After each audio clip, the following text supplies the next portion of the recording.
Game dev group says addressing NFT gaming's ethical issues is a priority.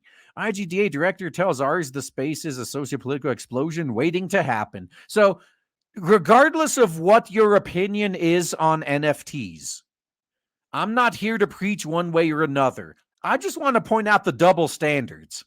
I love how game developers are now rallying against NFTs and calling it an ethical issue and a danger to the industry. When these same sacks of shit bend over backwards to defend microtransactions and loot boxes and putting loot boxes, aka gambling, into children's games and designing games from the ground up to hook and addict children as early as possible and get them to ask their parents for money. Like, oh, that's not an ethical issue. That's not a priority. No, we're not going to talk about the predatory practices targeting children in this industry. No, these NFTs, that's the real problem. Now, fuck all of you, okay? Fuck every last one of you. You got no right to talk about ethics. And then on top of that, they defend censorship as well? Seriously, fuck you.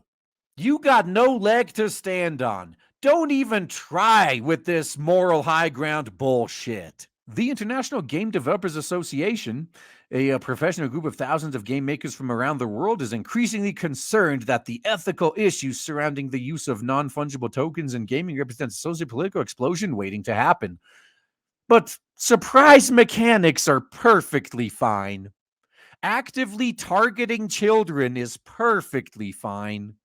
That's according to Dr. Joaquin Villa, the founder of social justice-focused gaming nonprofit Games for Me. Of course. Now, social justice in gaming, that is a legit problem. That has just about destroyed the industry. Anita Sarkeesian was at GDC this year bragging that we won. And she's right. They did win. They destroyed the industry. Vila was recently named interim director of the IGDA. That's why this organization is worse than useless. In an interview with ours, Vila expanded on IGDA's call to action statement on NFTs, but not loot boxes.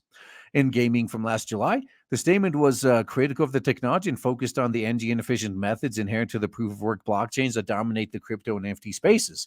NFTs should never be used by game developers when a simple, far less costly database table can manage to provide the same information and benefits, the group said, proving they don't understand the whole point of NFTs. At least with an NFT, the player can actually own it. Now, once the game shuts down, what are they going to do with their in-game item NFTs? No one's going to want to buy them then. But hey, maybe someone is going to invent a system that'll actually make use of them. Who knows?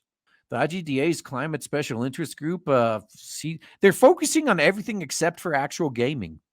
Compiled a growing list of arguments against NFTs in gaming. That document notes that gaming communities and game developers are largely uninterested in the technology, with 70% of game makers saying in a recent survey they have no interest in using NFTs in their upcoming projects. Until management comes in and makes them do it, taking a stronger stance. Now, though, Villa tells ours that addressing the increasing levels of hype and investment around NFT gaming is still one of our priorities at the IGDA. The organization is in the process of revising our stance to be a little stronger because there are actually a lot of ethical issues that come with NFTs, but no ethical issues at all when teaching kids to gamble. Let's forget about that. No ethical issues with censoring art, but NFTs, that's a step too far. You know what it is? NFTs will actually take a little bit of the power away from them, and that's what they really don't like. Now, when it comes to NFT games as well, I think there's basically two separate audiences. The audiences that want NFTs are actually a separate audience from regular gamers. Like, look at how badly Ubi shit implemented NFTs. They made like $400 off of that. Yeah, it was a laughingstock. But by that same token, Peter Molyneux announced an NFT game, like specifically an NFT project, not ramming NFTs into some existing stuff, made over 50 million in a day. That's the difference. Like, I really think that these are two separate audiences. And with this industry circling the drain, I think your average gamer doesn't want either one. Among those issues, Villa said, is the prevalence of NFT-based pyramid schemes where new money from later players is required to increase the value of highly speculative NFT purchases from early players. See this report from consulting firm Navic for more details on how games like Axie Infinity require a constantly growing player base to power their play-to-earn economy. How about you guys, no, you clean your own room first and deal with making kids gamble? How about you do that? Then you can talk about someone else. Beyond that kind of economic structure, though, Vila said there's also the ethical issue of have-not creation in NFT gaming economies, where power differentials can play a key component. There's a major risk, Vila said, that NFT-based games could divide players into those who maybe use it as a means for employment and others who can just as easily take advantage. It's a very socio-political explosion waiting to happen, I think. But pay to win isn't. Why don't you campaign against pay-to-win schemes that coerce people into buying loot boxes? You want to talk about haves and have-nots? What about these games where you can't even get remotely close to the leaderboards unless you spend 5 figures on them, huh? Why don't you talk about oh, wait, you can't because most of the companies in your organization partake in that, huh? I bet as soon as most of the companies that make up the IGDA start using NFTs, they're suddenly not going to be talking about how bad NFTs are anymore. While some view the crypto marketplace as a libertarian paradise free from restrictive government regulations, Vila sees that factor as a major potential vulnerability for gamers. Yeah, that really he sees the danger in that he won't be able to control it. That is his problem. So players who try to earn money through NFT gaming face a situation where their resource, their entire investment in their employment activities are reliant on this unregulated, really uncertain future ecosystem, he said, and that can put some people in some murky waters, I think. Oh, but what about the alternative? When your entire investment in your employment activities can be taken away from you with the snap of a finger by some corpo or government. Like, so me as a YouTuber, if I was doing this as a living, if I relied on this for my income, I've had my channel yeeted twice, okay? You think that's not murky waters for me? Knowing that at any time YouTube can just yeet me from the platform and they don't even need to give a reason or an excuse? Like, just because they don't want me here anymore, they can just snap their fingers and away I go? How does that help me in any fucking way?